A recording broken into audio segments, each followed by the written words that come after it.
everyone, and welcome to Wild Whispers, the podcast where we take a deep dive into the incredible animals that have shaped our world. I'm Ria Sharma, And I'm Arya Lamar. and we express our deeper fascination with the animal kingdom through this podcast. Today, we are inviting our second guest on the show, a very special one, I suppose, Shruti Madhusudan. So please join me in giving her a round of applause.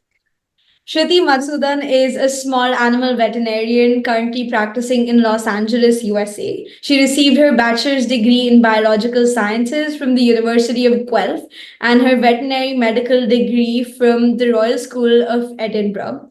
She had the opportunity to learn and research about animals all over the world, right from the eagles in Turkey to the bats in Canada. And she hopes to continue this adventure of our fascinating planet to ensure that all our ecosystems stay in check. So, how do you feel being on this show? That's very exciting. Thank you for having me on. So it's our honor. Let's start simple. Your job must change every single day. No two cases are alike. So what does a typical day in your clinic look like?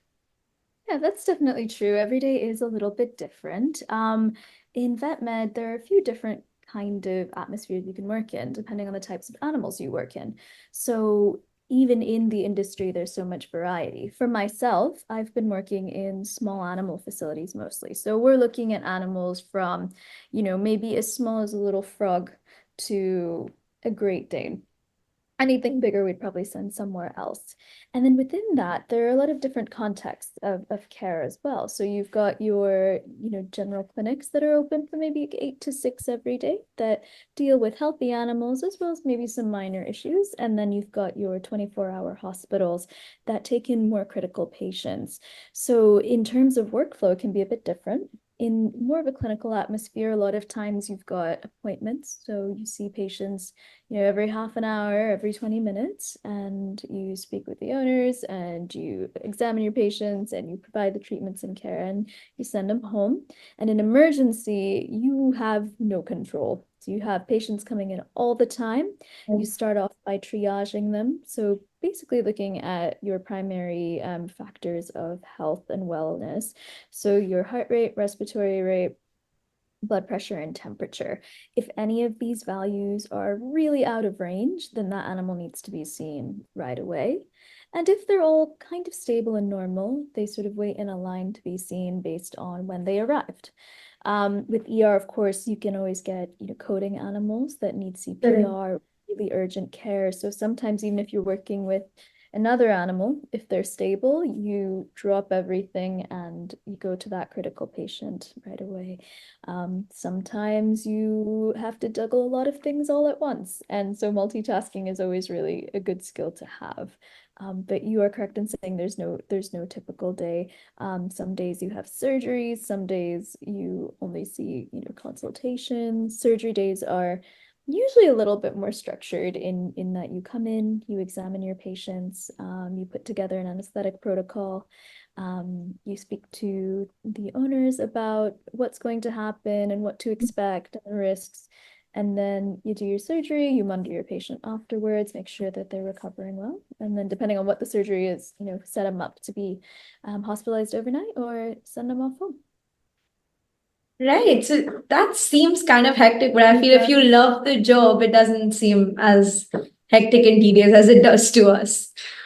Since we're talking so much about small animals and specifically pets, I think there are a lot of myths that you get to hear about pets and advices right from your next door neighbor to social media.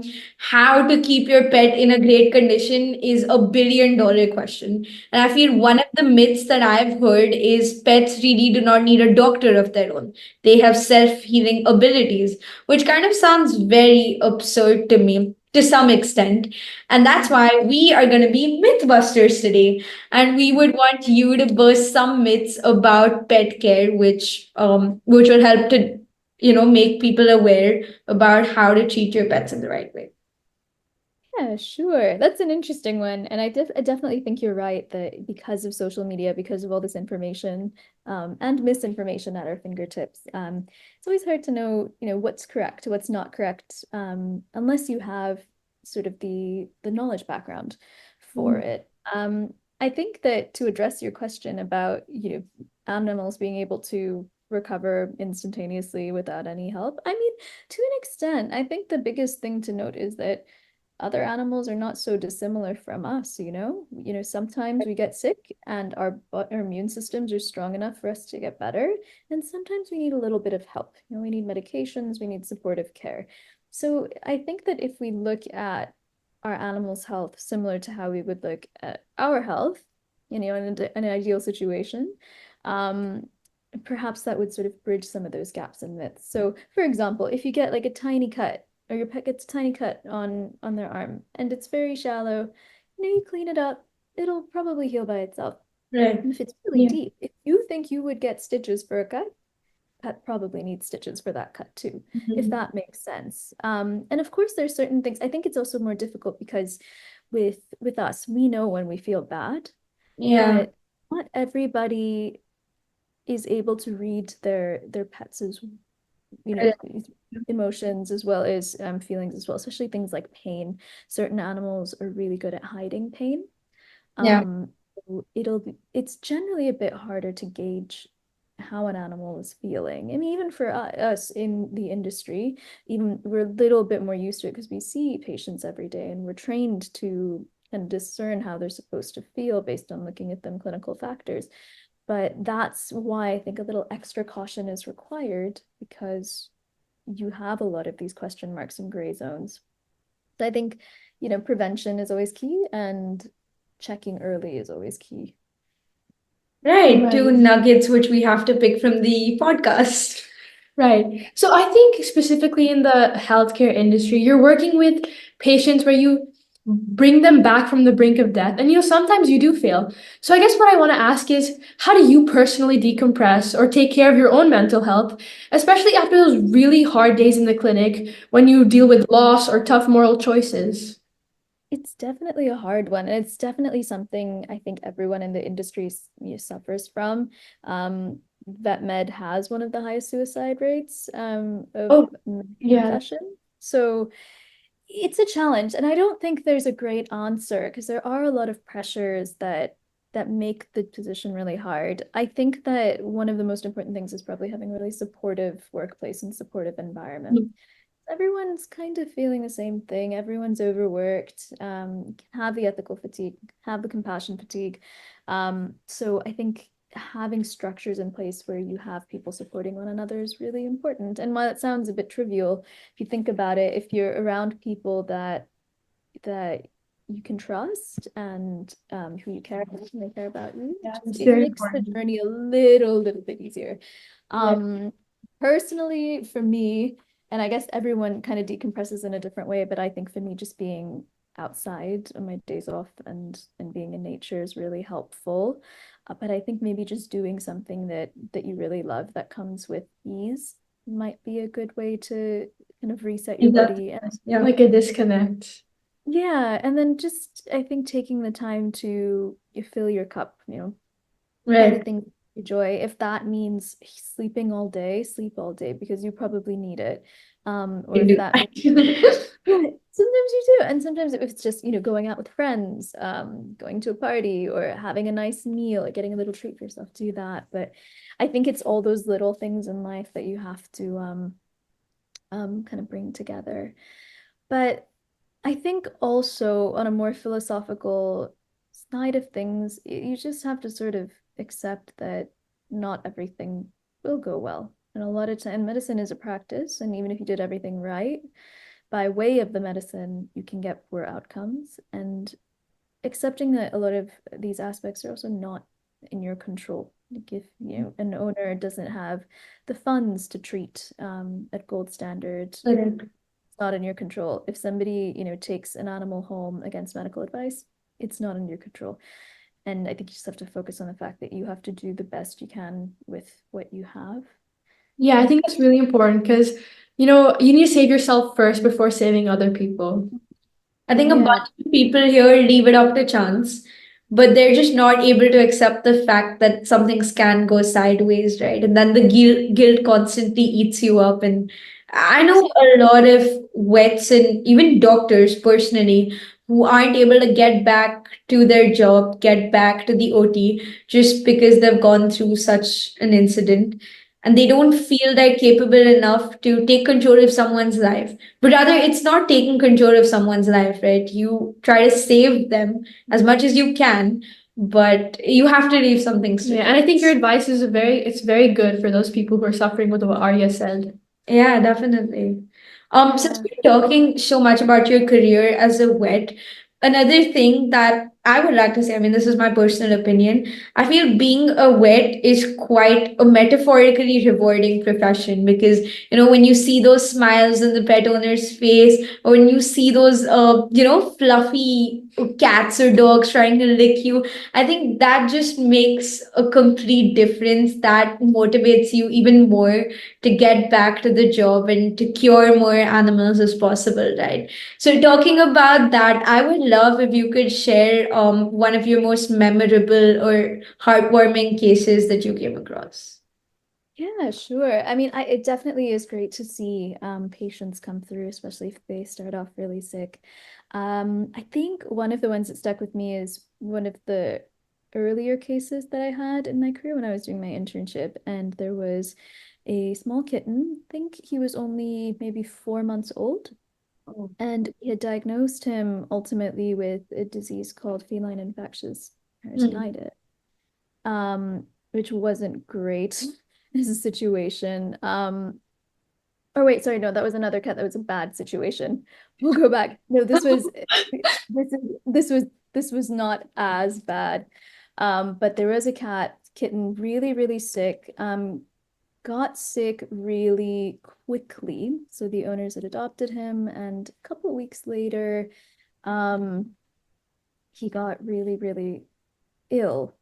And so when we came in, he came in with a really high temperature, wasn't very responsive, very, very dull, very dehydrated. So we start off with sort of resuscitating. That's the first thing you do. Try to get that temperature down, try to get them rehydrated, reassess at that point. And we went through a whole bunch of diagnostics and, came to the conclusion that it might have been something like feline infectious peritonitis. And in the past, this disease was kind of a death sentence because there weren't any drugs that were available for use legally to treat patients with this. And so it was pretty bad news for a young cat. Also, a lot of times with this disease, you see that they come in sort of towards the end stage. It's a virus that can sit latent, meaning kind of within the body tissues for a while before the symptoms come up. So, for example, it can be contracted between cats at a very young age, like as a kitten, and then not show full signs until 3, 4 years old. Okay. So at that time, again, no treatments that were legally available for use were present. However, there is a drug. It's kind of similar to what you would use as an antiviral for human diseases that was in production but still under study. And there was a way for the owner to acquire that drug. And about, I think, 6 or 7 months later, I got a card with a picture of his cat saying that he was like 100% better. So that was really nice to see. And in a way, it was a bit of a leap of faith, right? Like these owners kind of went out of their way to get this medication. They went through the course of it, and it's not cheap. This is another thing. It's a huge investment. Mm. Get the drug and to go through the entire course of treatment because it's a multi-course treatment. And getting that picture months later, I was like, this is amazing. I had no idea. Because sometimes in ER, you don't really know what happens to your patients once they leave the doors. Good. You're not seeing them again and again as you would in a GP. So when you see that they're doing well and they're growing, especially a young patient, I think that's really, really nice. So that was a really good one. There was also similarly this one dog. This was so unfortunate. There was a dog that had come into the hospital to get assessed for a cruciate ligament tear. and for potential surgery for repair. So just a consult appointment. On the way back, this poor dog and the owner actually get into a car accident and they're hit by a large truck. And Oh, this dog sustained so many injuries. And so they rushed him back in. He had like multiple fractures, he had punctured lungs, so he needed a lot of supportive care for weeks and weeks and weeks, but and had again multiple surgeries, but he eventually went out the door and everybody really loved him because he was there for so long and we got to know him. So it was really nice to see that after all that time he was able to go home and did have a decent life. So yeah, it is nice to see all the positive things. I think that one thing that is a myth certainly is that, vets just get to see happy dogs and cats and other animals all day. But yeah, definitely. for the most part, we see animals when they're the most scared, when they're not feeling their best, and when they're not in an environment that they're comfortable in. So a lot of times, actually, we deal with them when they're not at their best. So that's why I think a lot of times when people think being a vet's kind of a cute job, it's mostly not a cute job. We deal with a lot of gross things and sad things, and difficult things. So because we're not there to play with them. We're there to Right. Yeah. get them better or make sure they get their preventative care and so that they can play with their family and their friends when they go home. So those were two really nice endings to the stories that you told us. But let's shift gears for a second. Let's be honest. Uh, you're expected to be strong for your patients and their owners, but vets are human as well. And a lot of the time they struggle emotionally. So I guess I want to ask you, was there ever a time where you were struggling emotionally, but you had to stay calm and composed for your patients or others? Absolutely. Yeah. I think a lot of it, I think I would definitely put myself in the camp of some of those vets and doctors that Ari had mentioned who've had a really hard time, with vet med, and struggled with cases not going well. I think that you do have to put on a little bit of a logic hat, while Right. maintaining a bit of compassion. And that's honestly every day. I think the times when that comes out the most is when you have to make the big choice of whether you want to keep going with treatment, of course, or whether you want to consider something like humane euthanasia as a next step. Yeah, That's something we'll we're going come to back touch to that upon later. in the podcast. Yeah. Yeah, so I think that's where a lot of times you do have to be sort of the neutral uh, player in a conversation. And even you're making hard decisions, I think it probably helps owners a bit more. A lot of times owners will ask, what would you do in my situation? Yeah. And that's a Yeah. tricky question because everybody has sort of a different context to their life, right? Like if let's say you've got a pet that's recently been diagnosed as a diabetic and you have to give this animal insulin twice a day. You know, if my cat became diabetic, for example, I'd say, okay, well, I can deal with this, I can treat it, but I know how to inject a cat. I can figure out a time schedule where I can do it. I have the funds to actually afford insulin, and not everybody's going to be able to do all of those things. So I think that being impartial is sometimes helpful, just so that you can, I don't know, I guess hit all of the benchmarks of variation in people's lives. So yeah, I can't say that there's a specific instance because it happens all the time where you do have to be a bit of the calmer force. But we are, like you said, we're human. And I haven't cried in the hospital yet, but I have become very angry and very enraged. So it's definitely difficult, I think, to keep emotions in check when there are these heated emotional considerations and decisions to be made, but um it's a practice. I think you just have to try to focus on the facts and be compassionate when you do so and go from there. So, while running through a few statistics for the research of this podcast, I read that almost 87.9 million dogs and 75.5 million cats live in the state of US itself. And these shocking numbers made me think about this one question. Are there enough responsible pet owners to actually care for these pets, or are they just going to be left unattended in shelter homes? So that actually gets me to my next question. What's your opinion on pet overpopulation? And also, I would love if you could touch upon adoption versus breeding, because that's something people would want to know as well. Yeah, so I definitely think that there are a lot of issues with overpopulation in shelters. I mean, one thing you have to realize is these animals can also survive by themselves, right? Like they're living things just like us, but Mhm. it does cause an impact on the ecosystems around us. Stray cats are a huge risk to wildlife, Sure. especially birds. That's a problem. And of course, with dogs and cats and any kind of animal that's living out loose, if they're not vaccinated, you have an increased risk of certain viral diseases and parasites and things like that. So Mhm. I think there is a problem. I think that breeding indiscriminately, so people who are maybe not too experienced and are breeding is a bit of a problem too, because we Yeah. do have a lot of animals that don't have anywhere to go and they can't be let out on the streets. The shelters aren't funded, the shelters are overrun.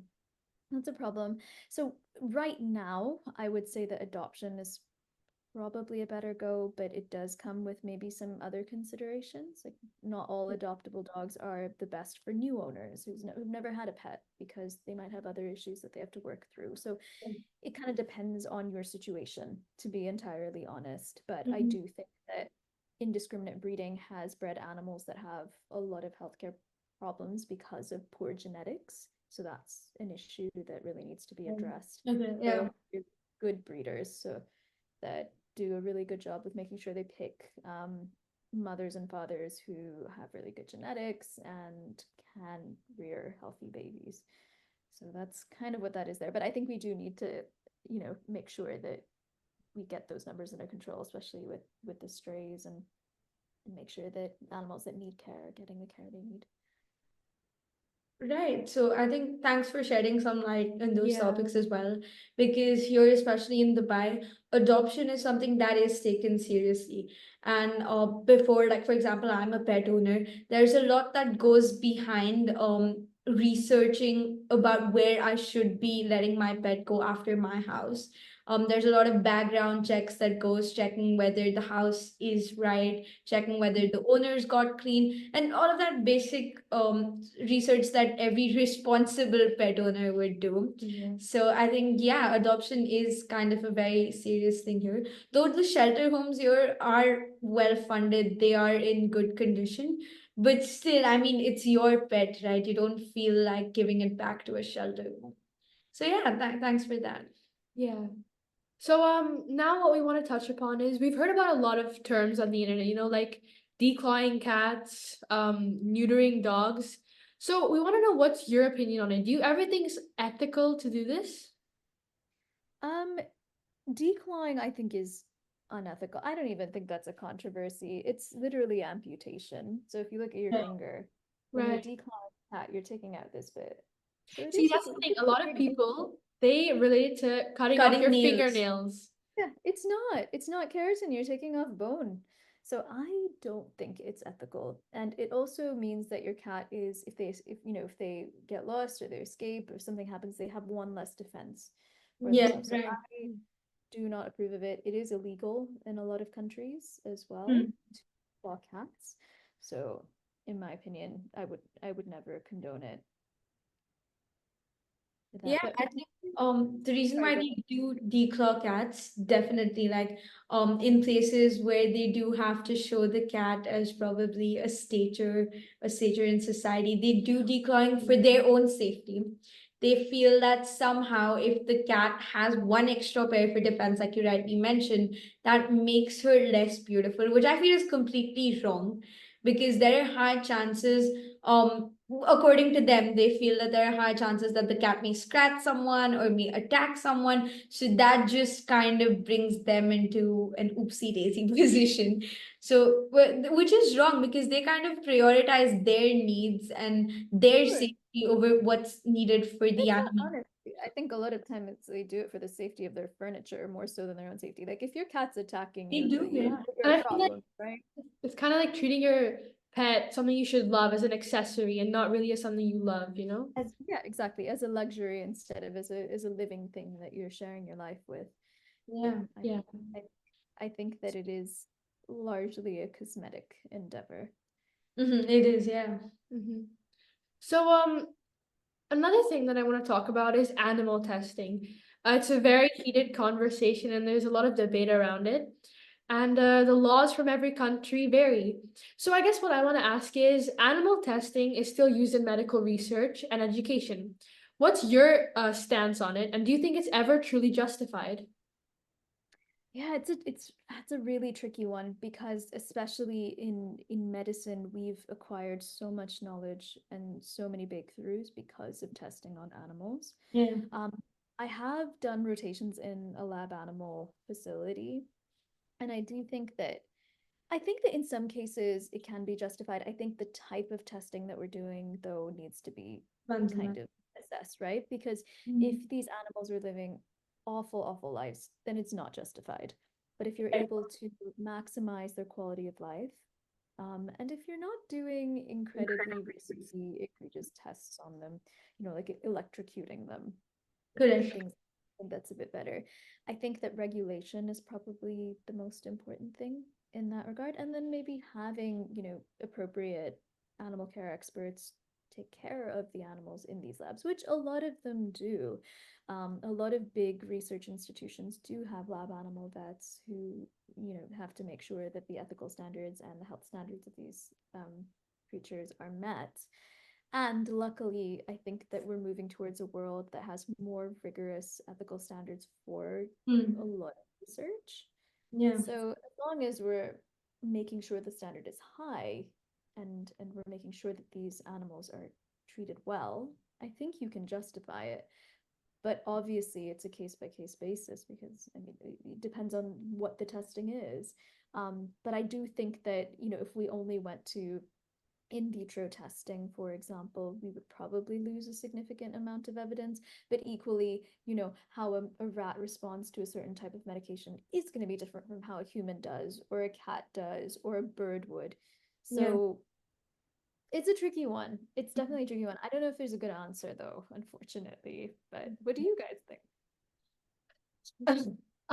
Me personally, I guess I I mean I want to be a doctor in the future, so I think that it really is like you need to put it in perspective. So it's not saying that animal lives are not valuable, but I think like with respect to human life, I'd value the human life more. And I think that if you can save human lives by maybe compromising a few rats or here mice here and there, I think for the greater good it's all right. So long as you said, you're not electrocuting the animals. I think that yeah, it's for the greater good. So I think that it's like a necessary evil to a certain extent. Um, Mhm. for me, I feel it's extremely circumstantial, like you mentioned, right? Like, I mean, if you compare a few animals that are being used for testing vis-a-vis the amount of animals that are going to be benefited by the results of this testing, right? So obviously, the stats of the amount of people or the animals benefited is going to be higher than the ones we're going to put in risk, right? So I feel sometimes someone has to compromise, and unfortunately, this time it is rats and guinea pigs. But I feel Yeah. even these days, like researchers and scientists are well aware. And before, what generally used to happen, this is purely from my knowledge, correct me if I'm wrong. A lot of these testing labs and stuff, they used to test the animals, but they had no way to bring them back to life, right? It was a simple thing that you put the animal for testing and you already have it somewhere at the back of your mind that the animal is going to die. But now, because of these publicities of animal rights and stuff, scientists are also quite well aware, like you rightly mentioned, where and how will the animal be put in risk, what's the amount of risk, is it worth. So a lot of these whys and hows have made it a bit more safer, I feel. Like, this is from personal experience. We are in an Indian board, and we had this whole process of dissection.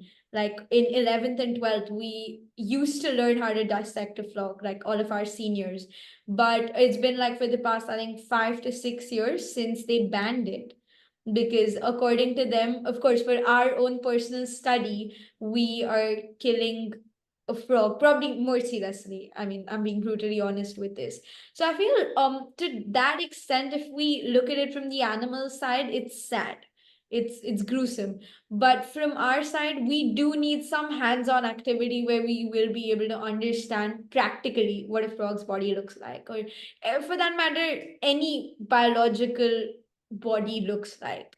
So it all depends on the way you look at it, right? But again, coming to something even more circumstantial, euthanasia. That's Yeah. something we've been waiting for Yeah, it's a personally for you to talk it's about. a heavy hitting topic.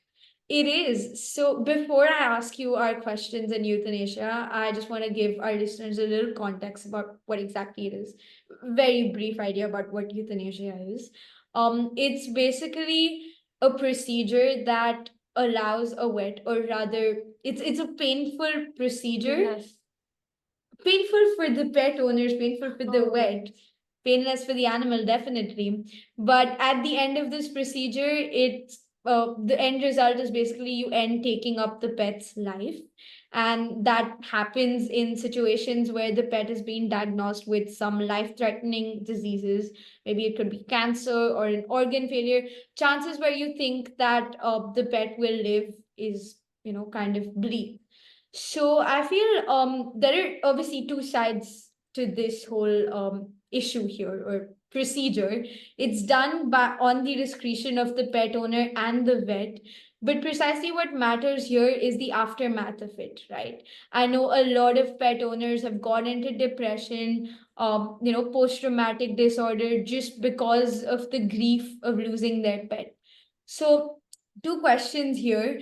On what criteria do you judge that an animal should undergo euthanasia? And secondly, how do you bear the emotional weight of losing an animal, and of course of what the pet owner is feeling? Yeah, it's certainly an interesting topic, and I know that a lot of people may not agree the with the concept of euthanasia. I think especially if you have some sort of religious inclinations against it and things like that. I have seen it as, I mean, euthanasia, if you look at the Greek root, it's gift is in that Greek root.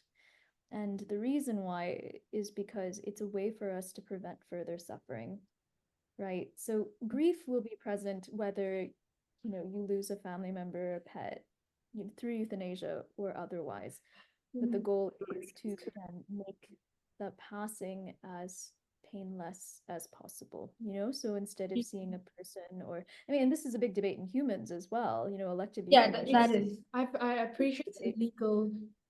Yeah, so I think it's a challenging thing to kind of contend with if you don't know if that's something you agree with. But for me, in my position, if I'm seeing a patient who is just declining and declining in their condition over time, it's almost not the most difficult decision. So, like you were asking, what are the criteria? It kind of does, again, depend on patient's quality of life, and that quality of life over time. There are some really helpful surveys that certain universities have put up online, like Ohio State, where you Yeah. can track certain factors over time, like appetite, pain, energy levels, interest in activities they were interested in historically versus now. And if you track those over time and you see everything is kind of declining in their score, their quality of life score is going down, then perhaps it would be a good time to elect humane euthanasia. Equally, if you have a case where you do have a poor prognosis of disease, that would be something to consider. Unfortunately, there's some situations where we have patients come in with treatable diseases, but perhaps their families can't afford to treat. So, for example, like a surgery, and if it is something life-threatening without surgery, sometimes we do have to consider euthanasia in that state, not because the prognosis is poor, but because the prognosis would be poor if further treatment is not Is done, yeah, enacted. right. That's the hardest, I think, right? Is when you know you have a solution at your fingertips, but you can't really Your hands are take tied, yeah. it. And that's a tough one. And it's really hard because vet care is expensive. You know, not everyone can afford it. And I don't necessarily think that means that people shouldn't have pets, because who are we to limit how other people live their lives? But I do think it's a big consideration before getting a pet. Yeah. If something bad happens, will you be able to contend with whatever consequence there may be to that? But I think I feel very lucky to have that option as a practitioner. You know, I think that were I a doctor for humans, and if I had patients who were really, really suffering and their lives were just going downhill, if I didn't have that option, I think I would suffer more. I think their family members would suffer more too. Yeah. And so the patient themselves. I think some people also kind of relate it to mercy killing because, you kind of relieve the agony and the pain. You relieve the patient, maybe animal or human. You relieve the patient from the excruciating pain that they feel. Again, it is a kind of controversial topic, but before we delve into the depths of euthanasia, because that's a huge subject to speak about, I would like to ask you one more question, which is extremely audience oriented, because I'm sure a lot of pet owners will be listening to this podcast. Especially in a place like Dubai, the veterinary clinics are not close to residential areas. So, in critical conditions, chances are high that while the pet owner is driving to the clinic, they might lose their pet in the interim, which is, I think, a huge loss and a very uncalled for loss, right? Because imagine you're just driving and just because you couldn't get in time, you lose your pet. Yeah. So I think what pet owners in Dubai really need is some SOS tactics, which they can do at home right before they reach the vet, sorry, just to ensure that their pet's condition is stable and they prevent it from worsening. So are there any techniques that they can do at home before? So sort of like first aid, but for the pets. I mean, there's certainly first aid, but I think it depends on the nature of the condition. Because if you have a patient that passes away on a car ride, that condition's probably critical, like really, really critical. Certainly, there's some things, and at that point, if a patient's that critical, there's nothing you're going to be able to do at home per se. But there are some things that maybe people can look for in general that might indicate that your pet's not doing too well. Obviously, the first is going to be their general mentation. So, what is their energy level like? Is it the same as usual? Is it lower than normal? Are they flat out, not doing well? Obviously, if that's the case, take them in ASAP. Yeah, right. Thumb color is a really big indicator of health as well. So ideally, a patient's gum color should be like a nice pink. Cats, it's a little bit paler than dogs. They should be a nice pink color. If it's really red or muddy brown, that's a red flag. And if it's really pale or almost white, that's also a red flag, because that means that there's something going on with your blood circulation or the contents of the blood themselves. The other thing they could do is check something called capillary refill time.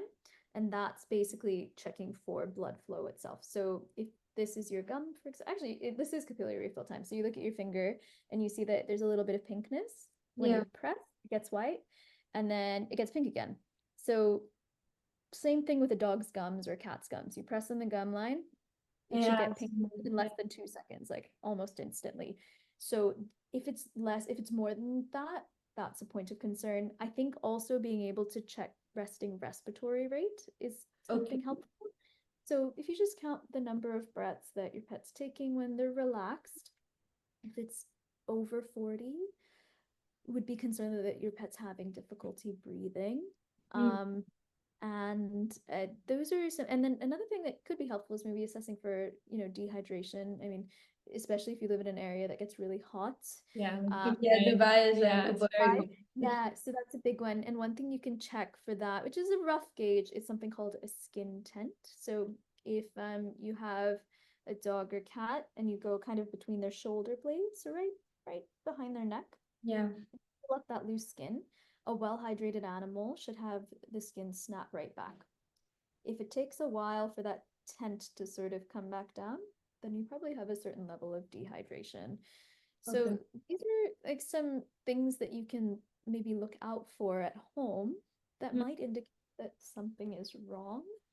Um, but those are sort of the things there. Obviously, CPR can be initiated at home if there's something stuck in, your pet's mouth. Yeah. Sometimes it's kind of hard. It depends on where it is, right? But opening the mouth, checking under the tongue, see if there's anything there, especially with cats, is important. You can also try to sometimes like press in this area behind the jaw to see if you can dislodge.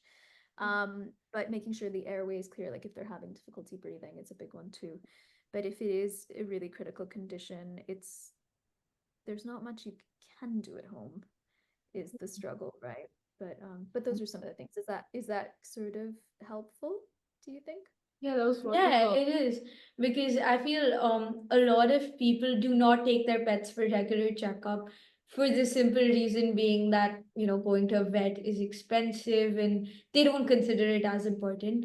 But at least doing these things at home will make them realize someday or the other that even your pet needs attention and medical attention, not just cuddles and hugs and because a lot of people even when it comes to the pets diet, I have seen this especially in places like India. Whatever we eat, they just feed the pet the same thing, maybe like flatbread and milk or rice or biscuits. I mean, that's really not something your cat or your dog is meant to eat, right? So there are a lot of I mean, a very rare bunch of people who actually go to the vet, ask what's the best food that I can give him, what's the best pet food brand, or they actually read the contents behind the packets. So yeah, I think that's where this whole podcast content boils down to, of how aware you are of your pet's condition. And I feel this whole problem will only change when the pet owners are aware about their pets' health just as much as they are about their daughters or their sons, And that's right? what we aim to do through this Through this podcast, podcast, spreading yeah. more awareness. And thank you so much for helping us with that today. It was a pleasure talking to you. Yeah. And I hope you had fun too. I hope we didn't drain your energy out doing Oh, this. not at all. Thank you for having me. It's really great that you guys are trying to inform the public about all these aspects of animal life, and just understanding that like we share our world with so many different amazing creatures and living things. We So do, right? we should know more about them. It was wonderful having you on here. So until next time, stay curious, Stay informed. and we'll catch you on the next episode of Wild Whispers. Because we believe that every creature has a tale to tell.